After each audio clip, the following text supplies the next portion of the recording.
बिस्मिल्लाहिर्रहमानिर्रहीम, अस्सलामु अलैकुम। इस्लामाबाद से रज़ा सैयद प्रोग्राम कैपिटल टुडे के साथ हाजिर खिदमत है। उम्मीद है आपका आज का दिन अच्छा गुजरा होगा। आज कई प्रेस कॉन्फ्रेंसेज हुई जिसके अंदर पाकिस्तान पीपल्स पार्टी की जानिब से 2 साला कारकर्दगी तहरीक इंसाफ की हुकूमत की उसका जायज़ा पेश किया गया। हालांकि आवाम की तवक्कुआत ये थी कि पीपल्स पार्टी अपनी हुकूमत की कारकर्दगी का जायज़ा पेश करेगी, लेकिन हो सकता है कि इस हवाले से वो आगे कोई प्रेस कॉन्फ्रेंस रखें। इसी तरह वफाकी वज़रा की जानिब से भी प्रेस कॉन्फ्रेंसेज हुई। फवाद चौधरी साहब ने बहुत दिलचस्प आदाद व शुमार के साथ उन्होंने बताया कि इस वक्त पाकिस्तान बाज़ ऐसे मामलात के अंदर बाकायदा एक्सपोर्ट ओरिएंटेड कंट्रीज़ की फ़हरिस्त में शामिल हो चुका है कि जो बड़े पैमाने पर PPEs या पर्सनल प्रोटेक्टिव इक्विपमेंट जो कोविड के हवाले से एहतियाती सामान होता है ज़ाती हिफाजत का, उसको बना रहा है और मिलियंस ऑफ डॉलर्स की उसके एक्सपोर्ट भी कर रहा है। खुशाइन बात उन्होंने बताई। इसके अलावा अब से कुछ देर पहले 3 वफाकी वज़रा, तीनों जिनका ताल्लुक़ कराची से बनता है, जनाब अमीरुल हक साहब MQM पाकिस्तान की नुमाइंदगी करते हुए, अली जैदी साहब पाकिस्तान तहरीक इंसाफ की नुमाइंदगी करते हुए, और असद उमर साहब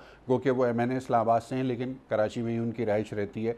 इन तीनों वफाकी वज़रा ने प्रेस कॉन्फ्रेंस की और उन्होंने बताया कि कराची के उमूर और मसाइल को हल करने के लिए एक 6 रुकनी राब्ता कमेटी का क़याम अमल में आ गया है और ये राब्ता कमेटी बग़ैर किसी कन्वीनियर या बग़ैर किसी इंचार्ज के काम करेगी। इस राब्ता कमेटी में बज़ाहिर तीनों बड़ी सियासी जमातों की नुमाइंदगी होगी, जिसमें पाकिस्तान तहरीक इंसाफ, पाकिस्तान पीपल्स पार्टी और MQM पाकिस्तान शामिल है। आज यही तीनों जमातें हमारे प्रोग्राम में मौजूद हैं। कराची के हवाले से जो मामलात हैं, मसाइल हैं, उसके ऊपर क्या विज़न है इन तीनों जमातों का मुश्तरका तौर पर और किस तरह से इश्तराक अमल होगा इनके दरमियान, इसके ऊपर कोशिश करेंगे कि इन्हीं की ज़मानी नाजरीन को आगाह किया जाए। ख्वाजा इज़हारुल हसन साहब MQM की नुमाइंदगी करते हुए, जनाब फिरदौस शमीम नकवी साहब कायदे हिज़्ब इख्तिलाफ सिंध असम्बली के और पाकिस्तान तहरीक इंसाफ के रहनुमा PTI की नुमाइंदगी करते हुए, और शहजाद शाह जिलानी साहब पाकिस्तान पीपल्स पार्टी की नुमाइंदगी करते हुए, तीनों ही मवासलाती राब्ते पर कराची से इस वक्त हमारे शो का हिस्सा हैं। गुफ्तगू का आगाज़ करना चाहूँगा फिरदौस शमीम नकवी साहब से। फिरदौस शमीम नकवी साहब, अस्सलाम वालेकुम। जनाब, आज प्रेस कॉन्फ्रेंस हुई जिसमें बताया गया कि 6 रुकनी राब्ता कमेटी का क़याम अमल में आ गया है जो कि कराची के उमूर की निगरानी करेगी। जिन उमूर पर तवज्जो देने के को तरजीहात का हिस्सा बनाया गया है वो ज़्यादातर उमूर बल्दियाती मामलात से मुताल्लिक़ नज़र आते हैं और जिसका ज़िम्मा बल्दियाती इदारों का होता है, लेकिन क्योंकि मारूज़ी हालात में सिंध में और ख़ास तौर पर कराची में जो बल्दियाती निज़ाम है वो जिस तरीके से एक फ्रैक्चर्ड अंदाज से चलता रहा है, तो यकीनी तौर पर वो ज़िम्मेदारियाँ सिर्फ सूबाई महकमों तक या वफाकी महकमों तक महदूद नहीं है, बल्कि काफ़ी कन्फ्यूजन का शिकार हैं। अब ये फरमाइएगा कि ये 6 रुकनी कमेटी जिसमें आपकी जमात इसको बड़ी जमात की हैसियत से इसका हिस्सा है, तो क्या आप लोगों ने अपनी तरजीहात को चॉकआउट कर लिया है या अभी इस सिलसिले में पेशरफ्त होना बाकी है? देखिए, बड़े वाज़े तौर पे असद उमर साहब ने आज भी बयान किया, उससे पहले जब मुलाकात हुई थी उस पर भी बयान किया।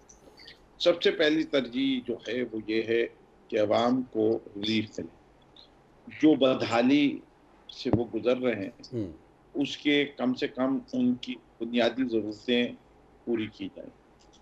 बुनियादी ज़रूरतें जो म्युनिसिपल सर्विसेज से ताल्लुक़ रखती हैं ख़ास तौर पर, इसके पूरा सिंध और ख़ुसूसन शहरी इलाके इस बात की गवाही देते हैं कि जो भी निज़ाम चल रहा था, जिसका भी लाया हुआ था, कभी का भी लाया हुआ था, वो जो इस वक्त ज़मीनी हालात हैं वो एक बर्बादी की अक्कासी कर रहे हैं, तो इस निज़ाम को तब्दील तो होना चाहिए। ये निज़ाम की तब्दीली इस मसले का परमानेंट हल होगा कि जो इस वक्त निज़ाम मौजूद है वो कामयाब नहीं हुआ, तो मुस्तकबिल का कोई और निज़ाम ट्राई करना चाहिए, क्योंकि ये पहिया पहले दुनिया में ईजाद हो चुका है, तो हमें इस पहिया को दोबारा से ईजाद करने की ज़रूरत नहीं। और दुनिया में सारी जगह आईन Pakistan article 140A, article 7, article 29, article 32, ये चारों आर्टिकल बांगे होल ये बात कहते हैं कि एक एम्पावर्ड, खुद मुख्तार local government with financial authority बनाना हर सूबे की जिम्मेदारी है। ये कोई सूबा सिंध के स्पेसिफिक कहीं नहीं लिखा गया, सही है, और ये हर सूबे में होना। जहाँ तक आपने पूछा कि किन मंसूबों की तरफ तरजीहात हैं, हमने पहले ही कहा कि हम पूरे सिंध का निज़ाम तो नहीं संभालने जा रहे, सही। लेकिन हम ये ज़रूर चाहते हैं कि जो इस वक़्त आग लगी हुई है जिन-जिन चीज़ों पे, उनके ऊपर तवज्जो देके तमाम स्टेक होल्डर्स मिल के काम कर लें। इससे कि वादा तो हम सब ने अपनी-अपनी जगह पे ये किया हुआ है कि हमने इस मुल्क के अवाम की खिदमत करनी है जी। और उन जगहों की खिदमत करनी है खिदमत करनी जिनसे हमने वोट हासिल किया या जिन लोगों पे हम इस वक़्त बहैसियत हुकूमत हमारे फ़राइज़ में आता है कि हम उनकी जायज़ जितनी डिमांड्स हैं उनको पूरा करें। सही। तो K4 मैं समझता हूँ पहला मंसूबा है जिसकी सबसे ज़्यादा हम तरजीह देते हैं, जिससे कि इस वक़्त शहर कराची आधा पानी मिल रहा है जो उसको मिलना चाहिए और 2007 से अब 2020 में हम आके खड़े हो गए और एक कतरा ठीक है। पानी का इजाफा नहीं हुआ इन 13 साल सही, सही। और ये जो मंसूबा है K4 का ये 2018 से तातुल में पड़ा हुआ है।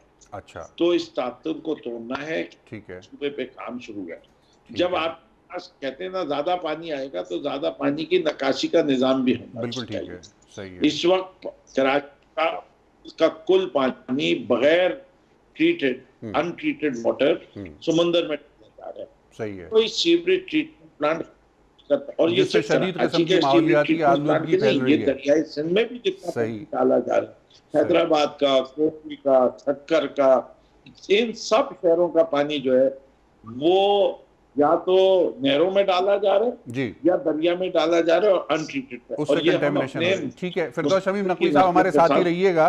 ख्वाजा इजहारुल हसन MQM पाकिस्तान के सीनियर रहनुमा हमारे साथ मवासलाती राब्ते पर मौजूद हैं। ख्वाजा साहब, आपकी जमात ने गुज़िश्ता दिनों ऑल पार्टीज़ कॉन्फ्रेंस बुलाने का इंदिया दिया था। Correct me if I am wrong, अगर ये खबर दुरुस्त है तो पहले तो ये आगाह कीजिएगा कि कब रख रहे हैं, इसकी कोई तारीख वगैरह तय हो चुकी है और इसका एजेंडा क्या होगा? बिस्मिल्लाहिर्रहमानिर्रहीम, बहुत शुक्रिया। ऑल पार्टीज कॉन्फ्रेंस का इंशाअल्लाह मुहर्रम के आज मुहर्रम 10 मुहर्रम के बाद किसी भी वक्त उसको अनाउंस कर देंगे। उसके लिए कमेटियां तश्कील दे दी गई हैं, दावतनामों के लिए हमारी टीमें तश्कील दे दी गई हैं और इंशाअल्लाह ताला कराची का मसला जैसा कि हमने कहा कि न लाड़काना से हल हो सकता है न इस्लामाबाद से। कराची का मसला कराची से हल होगा। कराची के लोग बैठेंगे, कराची की सियासी जमातें, कराची के स्कॉलर्स, कराची के उलमा, कराची की सिविल सोसाइटी, जुडिशरी, वकला, ये दानिश्वर, मीडिया, ये सब बैठेंगे और यकीनन हुकूमत को भी उसमें मदऊ करेंगे ताकि कराची का मसला हुकूमत के भी और विफाक के भी कानों में, जो कराची वाले बेहतर समझते हैं, कराची के ताजर बेहतर समझते हैं, वो ही हम चाहेंगे उस पर अमल दरामद। इंशाअल्लाह जल्दी इसका डेट अनाउंस कर दें। ठीक है, यानी आप कराची के जो मसाइल हैं उनको हल करने के लिए उन तमाम स्टेक होल्डर्स को आप साथ बिठाना चाहते हैं कि जो जिनकी अगर पॉलिटिकल रिप्रेजेंटेशन नहीं भी है तो वो भी बैठेंगे इसके अंदर, जैसा कि ताजिर बरादरी या बिजनेस कम्युनिटी हो जाती है। ख्वाजा साहब, एक तासुर है बड़ा वाज़ेह किस्म का और वो तासुर ये है कि पाकिस्तान पीपल्स पार्टी और PTI इन दोनों का एक अपना अपना स्टेक भी है और एक अपना अपना स्टेटस को भी है कि जिसको ये बहरहाल इंजॉय कर रहे हैं पिछले 2 साल से। सिंध में सूबाई हुकूमत पीपल्स पार्टी की, वफाक में PTI की है। आपका जो बल्दियाती टेन्योर है वो इस माह के आखिर तक मुकम्मल हो रहा है। गोया MQM का जो स्टेटस को है, अगर आप मुझे इजाज़त दें कहने की, तो वो ख़त्म होने जा रहा है इस महीने के आखिर में। तो बज़ाहिर ऐसा लग रहा है कि इस सारी सूरत हाल में जो सबसे अनसेटल्ड फरीक हैं वो आपकी जमात है। क्या कहेंगे इस पर? बिल्कुल, जो निज़ाम हमारे पास है, हम तो रिकॉर्ड गवाह है कि हम अक्टूबर 2013 में अदालत में चले गए थे इस निज़ाम के ख़िलाफ़। इस निज़ाम को हमने असेंबली से मुस्तरद किया था। इत्तेफाक से उस ज़माने में PTI और फंक्शनल और PMLN के दोस्त ये फोर्स ही नहीं कर सके थे और पीपल्स पार्टी को सपोर्ट कर दिया। लेकिन आज देखें पीपल्स पार्टी के सपोर्ट का नतीजा क्या निकला कि आज हमारे फंक्शनल के लोग सांगड़ में भी बैठकर पीपल्स पार्टी को ही कोस रहे हैं। हम वाहिद जमात थे जिन्होंने इस निज़ाम को कहा था कि निज़ाम सूबे को तबाह कर देगा और ख़ास तौर पर कराची को। तो जाहिर है हमारा ये टेन्योर जो था वो इस निज़ाम के तहत था, तो कोई बहुत अच्छा टेन्योर नहीं था। बदतरीन निज़ाम के तहत जो टेन्योर आया तो उसमें कोई बहुत अच्छी कारकर्दगी नहीं थी। तो लाजमी सी बात है कि हमारा तो दोहरा स्टेक है, यानी एक तो हैं भी हम और ऊपर से दबाव भी हम पर ही है। जाहिर है यहाँ के मकामी लोग हम ही से सवाल करते हैं सही है। और हम हमारे पास ही आते हैं तो सूबाई हुकूमत या वजीर आला तक तो MP MNAs नहीं जा पाते, आम आदमी कैसे जाए? बिल्कुल ठीक है। पाकिस्तान पीपल्स पार्टी के रहनुमा शहजाद शाह जिलानी साहब हमारे साथ मौजूद हैं। शाह जी अस्सलाम वालेकुम। जी वालेकुम रज़ा साहब। अच्छा शाह साहब, आपका क्योंकि एक मखसूस पस मंज़र है, निज़ामत के दौर के हवाले से आपके तजर्बात भी हैं, आप खैरपुर में निज़ामत का हिस्सा भी रहे हैं, तो बल्दियाती उमूर और बल्दियाती मसाइल आपकी एक्सपर्टीज़ हैं। कराची क्योंकि बिखरा हुआ शहर है और अभी चीफ जस्टिस से मंसूब जो रिमार्क्स हैं उसके मुताबिक 3.5 करोड़ की आबादी कराची शहर की, ख़ुद सुप्रीम कोर्ट में बाज़गश्त इस बात की पाई जाती है। कराची के जो मसाइल हैं उनको हल करने के लिए आपकी सिंध की सूबाई हुकूमत जो है वो किस तरह से आगे बढ़ेगी और किस तरह से आगे काम करेगी, इस हवाले से कोई रोड मैप है या अभी तय होना बाकी है? बहुत शुक्रिया रज़ा साहब। और जैसे हमारे जो साथी पैनल पे हैं फिरदौस शमीम नकवी साहब और ख्वाजा साहब ने जिस तरीके से एक बात बताई कि निज़ाम के अंदर जो मसाइल थे या जो ये जो लोकल गवर्नमेंट एक्ट था इसके हवाले से कुछ मसाइल थे या इससे कबल क्या मामला थे, मैं सिर्फ आपको थोड़ा सा ये बताना चाहूँगा कि पाकिस्तान पीपल्स पार्टी डेफिनेटली कोई भी जब जमात इक़्तिदार में होती है या बराजमान होती है और कुर्सी पर बैठी होती है, उसकी हत्तल इम्कान कोशिश यही होती है कि वो डिलीवर करे, वो उसकी अपनी जो परफॉर्मेंस है उसको बेहतर बनाए और कुछ ऐसी लेजिस्लेशन करे और ऐसे फैसले करे जिससे पब्लिक इंटरेस्ट के हों और इन जनरल जो है उसके जो इस्तेफादा है वो आम आवाम जो है, लोग जो है वो हासिल करें। अब विल तो गवर्नमेंट की ये है और पीपल्स पार्टी की जो सिंध हुकूमत है उसकी ये है, लेकिन मसाइल देखें, अगर हम मसाइल को डिस्कस करें कि मसाइल क्या हैं, चैलेंजेस क्या हैं, तो उसको नज़रअंदाज किए बगैर हम आगे नहीं बढ़ पाएंगे।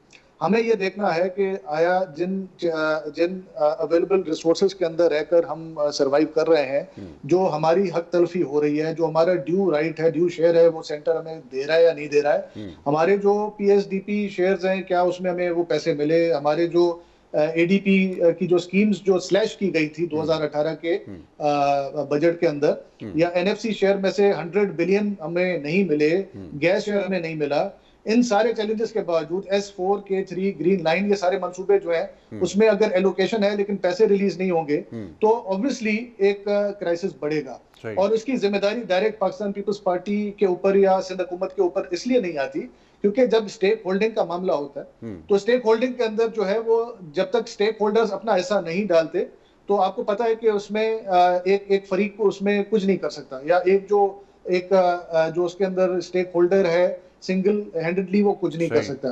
ठीक है। तो ये इट्स अ कलेक्टिव एफर्ट और साथ में इसके अंदर देखें कभी भी Pakistan Peoples Party is known for both in upper and lower houses as well as in Sindh Provincial Assembly is known for its progressive legislation।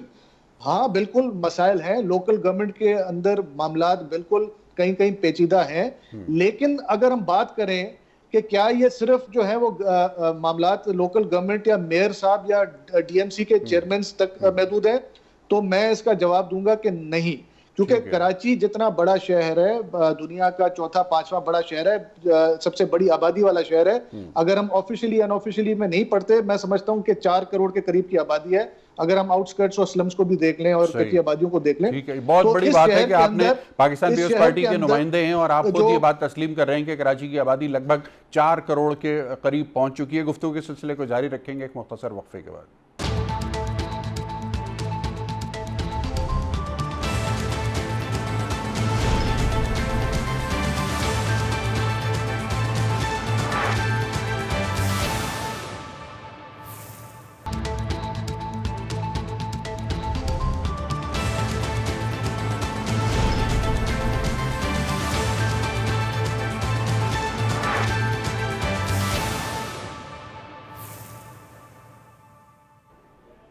जी वक्फे के बाद खुश आमदीद। पाकिस्तान तहरीक इंसाफ के रहनुमा और कायद हिज़्ब इख्तिलाफ सिंध असम्बली के जनाब फिरदौस शमीम नकवी साहब हमारे साथ मौजूद हैं। नकवी साहब ये फरमाइएगा कि आज जो प्रेस कॉन्फ्रेंस हुई उसमें 2 सियासी जमातों की नुमाइंदगी में नज़र आ रही थी, एक आपकी जमात थी और दूसरे मीनुल हक साहब जो कि MQM से वाबस्ता हैं, लेकिन पाकिस्तान पीपल्स पार्टी वहाँ नहीं थी। इससे कुछ शकूक व शुबात लोगों के जहनों में पैदा हो रहे हैं कि क्या तीनों जमातें एक पेज पर नहीं हैं और क्या 2 जमातें मिल के ऐलान जो कर रही हैं उसको तीसरी जमात भी ओन करेगी या नहीं, ये कुछ इबाहम है। लेकिन इनसे आगे बढ़ते हुए हमें ये देखना है कि आप लोगों की जो वर्किंग रिलेशनशिप है उसको डिक्टेट क्या मौजूदा जो निज़ाम है लोकल गवर्नमेंट का वो डिक्टेट करेगा, या 18वीं आईनी तरमीम के तहत जो सूबा एम्पावर्ड है हर लिहाज से वो ही उसको डिक्टेट करेगा, या आप कोई दरमियानी रास्ता निकालने के बारे में सोच रहे हैं? देखिए, मसला ये है कि पहली चीज तो जो शकूक हैं उनको मैं रद्द करना चाहूंगा। असद उमर साहब ने जो ऐलान किया, उन्होंने कहा आज मेरी तीसरी मुलाकात हुई इस वक्त की, ठीक है, और उस मुलाकात के नतीजे पे हमने ये 6 रुकनी कमेटी बनाई। फिर उस पे उन्होंने कहा कि हमने इस कमेटी का कोई चेयरमैन या कन्वीनर नहीं बनाया। सही है। फिर उन्होंने कहा कि मैं हमारी तरफ से सेक्रेटरी प्लानिंग जो है वो सेक्रेटरी होंगे, और पीपल्स पार्टी की तरफ से उनका सिंध का काउंटर पार्ट चेयरमैन प्लानिंग ये होगा। यानी पूरा सेक्रेटेरिएट के साथ साथ का स्ट्रक्चर उन्होंने बता दिया। ठीक है। ये ऐलान एक वफाकी, एक जिम्मेदार समझदार वफाकी वजीर बगैर दूसरी एक पार्टी को कॉन्फिडेंस में लिए हुए, और उसके साथ साथ तस्वीर मीडिया की आ रही है कि मुराद अली शेख साहब बड़े रिलैक्स मूड में बैठे हुए असद उमर साहब के साथ गुफ्तगू कर रहे हैं। बिल्कुल। तो मैं समझता हूँ कि वो वो तो एक तरफ। जहां तक देखिए बात है, पाकिस्तान पीपल्स पार्टी ने अपने लीडर बचाओ मुहिम के सिलसिले में सिंध की सियासत को जो है दांव पे लगा दिया। इससे कि अफ़वाह तफ़हीम की सियासत करने वाली पार्टी ने इस दफा असेंबली के अंदर पब्लिक अकाउंट्स कमेटी, जिसका वो नेशनल असेंबली में अपोजिशन को कहते थे, वो भी नहीं दी। सिर्फ ये नहीं, स्टैंडिंग कमेटीज भी नहीं देने को तैयार। तो ये जो सूरत हाल है जमहूरियत अमल के, इससे कि वो अपनी जो है वो दिखा रहे हैं कि हमारी मसल पावर क्या है। सही है। एक तरफ नवाज शरीफ की बेटी पत्थर पावर दिखाती है, तो इस तरफ जो है आसिफ जरदारी साहब भी अंडर प्रेशर हैं, और वो जितनी मार्चेस लगा रहे थे हमारे बिलावल साहब, वो कितनी मार्चें हुई, कभी मुफ्ती साहब का, कभी मौलाना फजलुर रहमान साहब का कंधा इस्तेमाल करते हुए चलने की कोशिश हो रही है जी। तो मैं समझता हूँ कि वो पाकिस्तान पीपल्स पार्टी की इस वक्त कुल्ली सियासत जो है वो जरदारी खानदान को बचाने की है। सही है। और जरदारी खानदान इससे कि जो कुछ उन्होंने सिंध के साथ किया है, सिंध के इदारों के साथ किया है, हुकूमत पाकिस्तान के खजाने को जिस तरह बेदर्दी से लूटा गया है, वो सिर्फ एक जरदारी साहब नहीं, उनके हवारी भी उसी में, चाहे वो जिलानी साहब हार ले जाए, चाहे वो स्विस बैंक के अकाउंट में से हार खरीदा जाए, चाहे सरे महल हो, चाहे संबरिंग वाला केस हो जिसके ऊपर फ्रेंच प्राइम मिनिस्टर को सदा हो जाए कि, और ये साबित हो जाए कि पाकिस्तान में आला ओहदेदारों को रिश्वत दी गई है। फ्रांस का प्राइम मिनिस्टर कन्विक्ट हो सकता है, टेक्ना कन्विक्ट हो सकती है, लेकिन हमारे यहाँ एक मंसूरुल हक के ऊपर भाग लेते हैं। तो ये मसाइल जो हैं वो पाकिस्तान पीपल्स पार्टी का दामन नहीं छोड़ेंगे। ओमनी ग्रुप के जो मसाइल हैं वो भी बड़े वाज़ेह हैं। नासिर लूटा साहब भी अपने कहीं ना कहीं वादा माफ गवाह बन जाएंगे। ये अब जो मामलात हैं JIT वाली इतने आराम से दबने वाले। अच्छा, ख्वाजा इज़हारुल हसन साहब, सूरत हाल ये है कि पाकिस्तान तहरीक इंसाफ कतन 1 इंच पीछे हटने के लिए तैयार नहीं है एहतसाब के उस बयानिए से कि जिसको लेकर वो इंतखाबात में गए थे। अब उनका जो बयानिया है उसके तहत अब तक कितनी कन्विक्शन हुई हैं, कितने लोगों को सज़ा हुई है, कितने रुपए की रिकवरी हुई है, ये हमें भी पता है और आपको भी पता है। तो वो फ़िलहाल वो बयानिया जो है वो ज़बानिया बयानिया है, लेकिन क्या इस बयानिए की मौजूदगी में इस साझे की ये हांडी चौराहे पे फूट तो नहीं जाएगी, जिसके तहत आप भी शामिल हो गए हैं इस कराची बचाओ मुहिम में? देखिए, सबसे पहले तो ये समझने की जरूरत है कि ये कमेटी जो है ये मुस्तकिल हल नहीं है, जुज़ वक्ती हल है। ये बिल्कुल इसी तरह है कि अभी आप बीमारी की तशखीस करेंगे, जब तक बीमारी की तशखीस कराची की नहीं होगी, इस कमेटी का मैंडेट उसी हिसाब से फिर इस कमेटी के मैंडेट को बढ़ाना भी होगा। आप ये कहना चाह रहे हैं कि सैनी प्लास से टूटी हुई हड्डी को जोड़ने की कोशिश की जा रही है?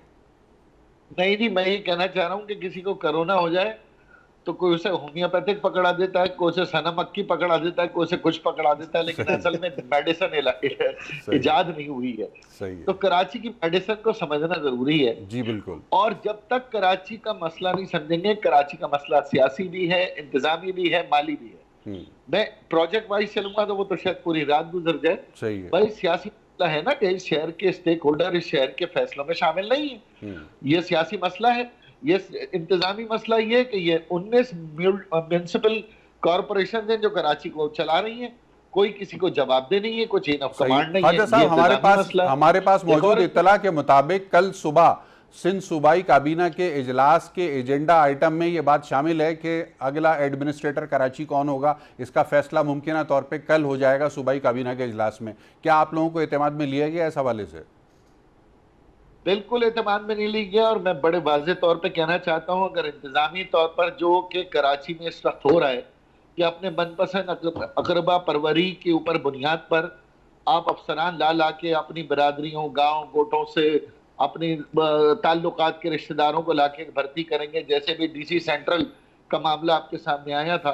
और अगर ऐसी सूरत आएगी और कराची को लड़काने से कंट्रोल करने की कोशिश की जाएगी, तो वो आने वाला एडमिनिस्ट्रेटर न सिर्फ अताब में रहेगा बल्कि इंतहाई मुसीबत में रहेगा। मैं आपको पहले बता रहा हूं, क्योंकि कराची के लोग अब खामोश नहीं बैठेंगे। अच्छा। तीसरा मसला जो फिरदौस शमीम नकवी भाई को मैं बता रहा हूं, जो फेडरल गवर्नमेंट और मुराद अली शाह साहब को बैठना है, वो है माली मसला। सही। 18वीं तरमीम परेशान कर रही है या एनएफसी परेशान कर रहा है। अब कराची वालों का ये मसला नहीं है, कराची का मसला ये है कि 2000 अरब रुपए विफाक लेता है, 300 अरब रुपए सुबह लेता है। सही है। नौकरी नहीं, पानी नहीं मिलता, कचरा नहीं उठता है, इंफ्रास्ट्रक्चर तबाह है, ऊपर से पैसे भी नहीं लगाते। तो कराची के मसले को जुज वक्ती कमेटी से आगे बढ़ाकर यक निजाम और वन चेन ऑफ कमांड के अंदर लाना होगा, तो कराची का नसीब बदलेगा। वरना ये कमेटियां है तो हमने भी बहुत देखी। सही है। मतलब आपको इन कमेटियों से आप भी उसी तरह की स्केप्टिसिज्म रखते हैं कि जैसा काफ़ी जगहों पे मीडिया में प्रिवेल कर रहा है। शहजाद जिलानी साहब, 18वीं आईनी तरमीम के तहत जो इख्तियारात आपको यानी सूबाई हुकूमत को हासिल हैं, उन इख्तियारात में तो कहीं पर भी कोई ऐसा प्रोविज़न ही नहीं है कि वफाक हुकूमत से आपसे कोई मशावरत होगी या MQM जो कि एक स्टेक होल्डर है कराची की, उससे कोई मशावरत होगी। तो क्या आप मावराए आइन जाकर कोई फैसिलिटेशन करने जा रहे हैं इन लोगों के साथ, या बस ये एक आई वॉश ही है जो कि हम और आप मिल के कर रहे हैं इस वक्त पाकिस्तान के अवाम, बिलखुसूस कराची के अवाम के साथ? रजा भाई, दोनों सूरतें नहीं है, दोनों सूरतें मुमकिन नहीं है। देखें, इस तरह मामला चल नहीं पाएगा। और मावराए कोई आइन या मावराए कोई कानून कोई कदम उठाना वो किसी को भी सूट नहीं करता, ये किसी को भी जो है वो जेब नहीं देता। और स्पेशली जो करंट प्रिवेलिंग जो सर्कमस्टेंसेस हैं उसमें तो कतई नहीं देता। दूसरी बात ये कि अब जो मामला जो जिस तरह बताया गया कि 18वीं आईनी तरमीम का है या वो NFC का है, मामला जो है वो बिल्कुल एक सादा सा है। और वो है कि आपकी डिसबर्समेंट, डिस्ट्रीब्यूशन और इक्वली डिस्ट्रीब्यूशन ऑफ रिसोर्सेज, ताकि उसको फर्दर जो है डिवॉल्व किया जाए। अब डिवॉल्व करने का मामला आता है, अभी आप मेयर साहब वसीम अख्तर साहब को भी आपने सुना होगा, उन्होंने भी ये बातें कही हैं कि जी ये फंड्स हमें जो मिलते हैं वो हम सैलरीज के अंदर जो है पूरे हो जाते हैं। मिसाल के तौर पे मैं बिलखुसूस मैं कराची के पस मंजर में बात कर रहा हूँ कि उसकी सफाई सुथराई, उसमें जो सिविक जो सर्विसेज हैं उसके हवाले से वो कहते हैं जी डेवलपमेंट हम नहीं कर पाते वगैरह वगैरह।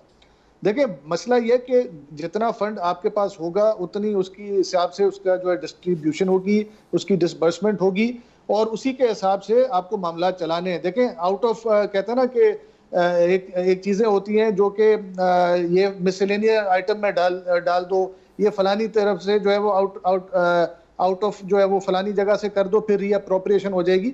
इस तरह चीज़ें चलती नहीं है। यहाँ पे हम बात कर रहे हैं पूरा एक सूबे की, पूरे एक मुल्क की, और सबसे बड़े शहर कराची की। और ये तो मेरा ख्याल है अभी हमें इस पे बात भी नहीं करनी चाहिए कि कितने परसेंटेज कराची देता है, कितने रेवेन्यू यहाँ से आता है और वहाँ से आता है।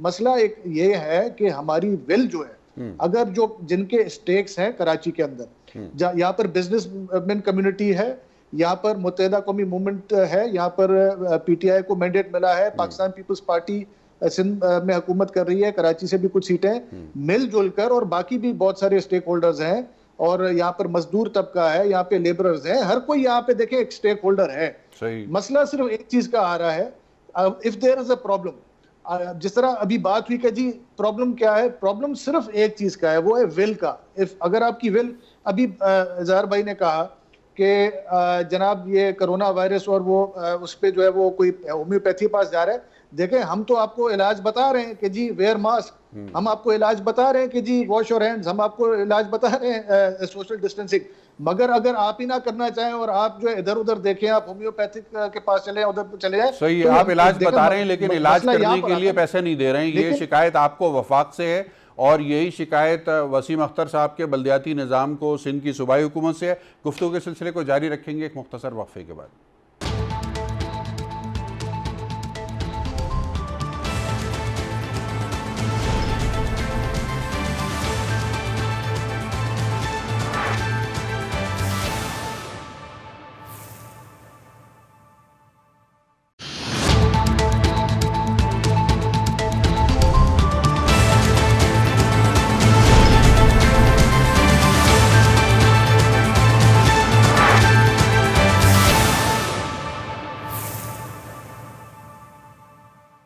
जी, वक्फे के बाद एक मरतबा फिर खुश आमदीद। पाकिस्तान तहरीक इंसाफ के रहनुमा जनाब फिरदौस शमीम नकवी साहब हमारे साथ मवासलाती राब्ते पर मौजूद हैं।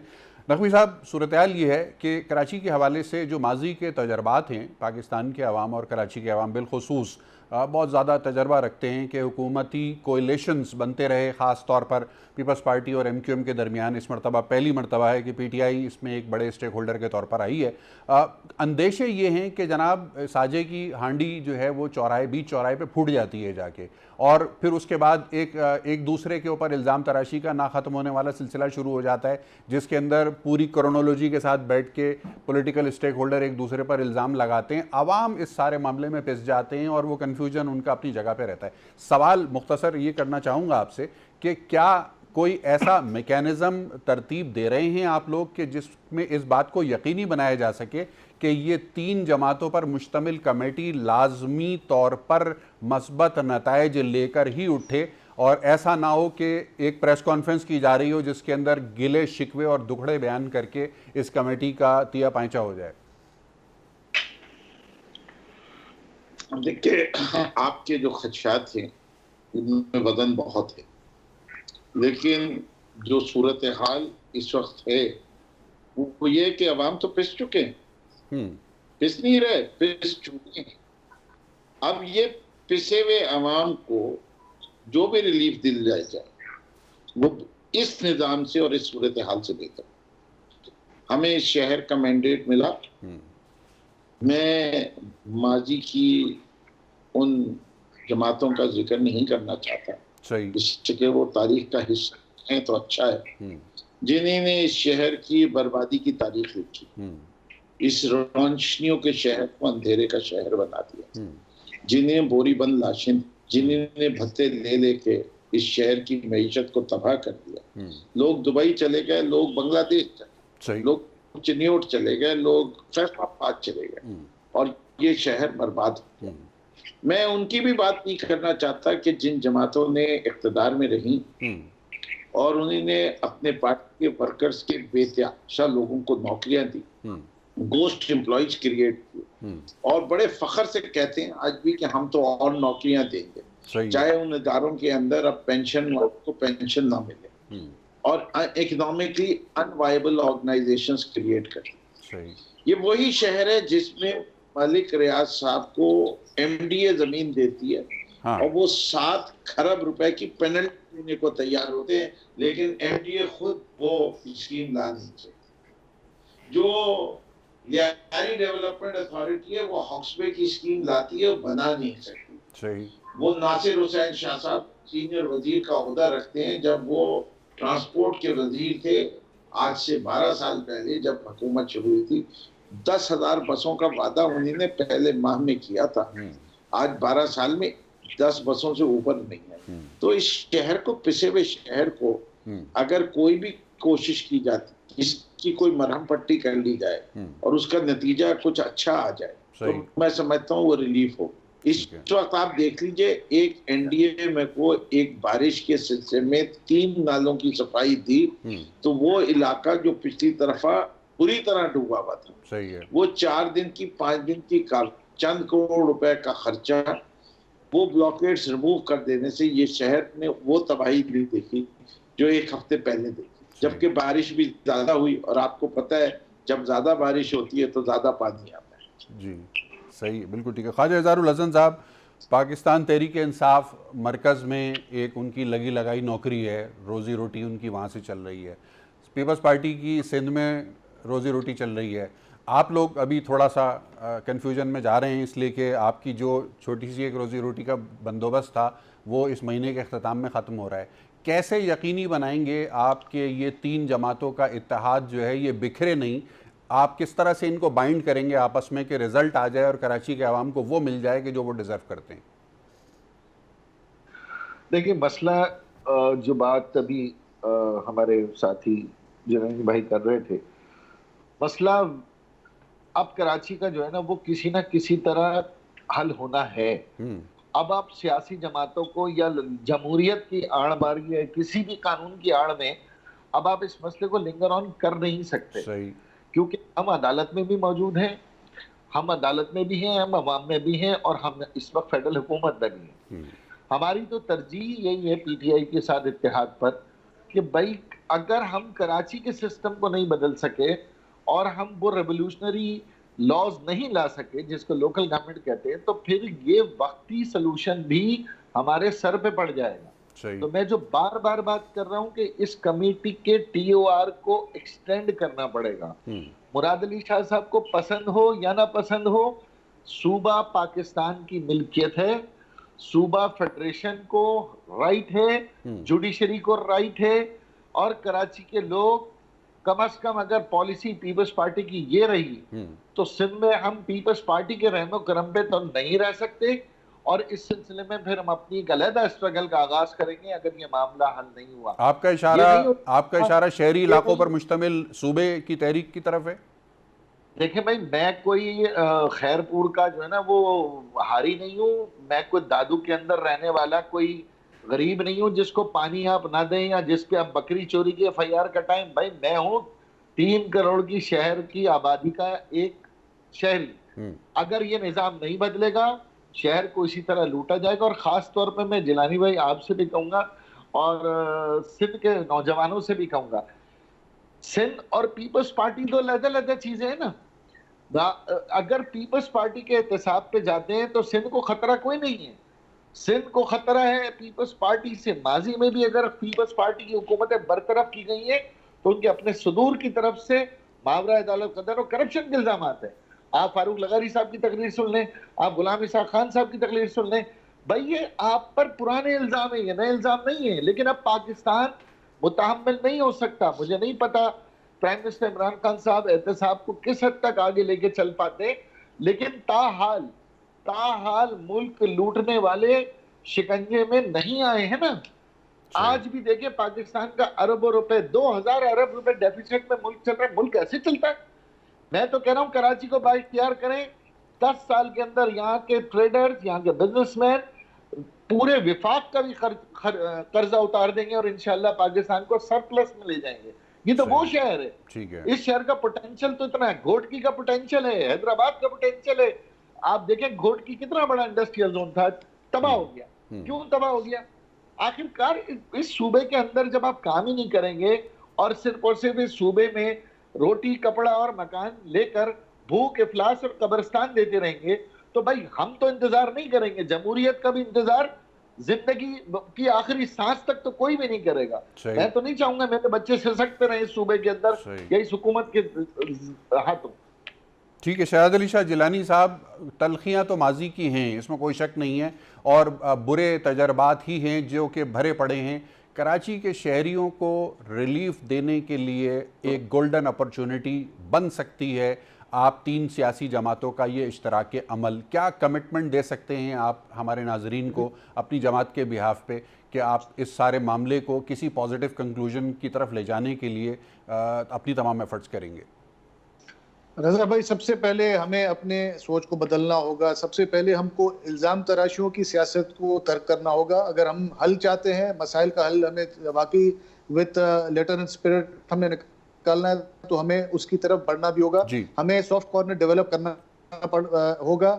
हमें ये नफरत की सियासत, इंतकाम की सियासत को बिल्कुल दफन करना होगा, जो पाकिस्तान पीपल्स पार्टी ने कोशिश की थी चार्टर ऑफ डेमोक्रेसी के जरिए या फिर रिकंसिलिएशन पॉलिसी के जरिए, लेकिन अनफॉर्चुनेटली वो ट्रांसलेट नहीं हो पा रही है due to various reasons. Pakistan Peoples Party उधर ही खड़ी है, लेकिन जो दीगर जमातें हैं जो जिनके साथ स्टेक होल्डिंग में, वो उनकी स्टैंडिंग का इशू रहा है, उनकी क्रेडिबिलिटी का अपना इशू रहा है। साथ में मैं एक चीज थोड़ा सा मैं करेक्शन करना चाहूंगा। नासिर शाह साहब के हवाले से बात की नकवी साहब ने कि वो 10 साल पहले कभी भी ट्रांसपोर्ट के वजीर नहीं रहे थे।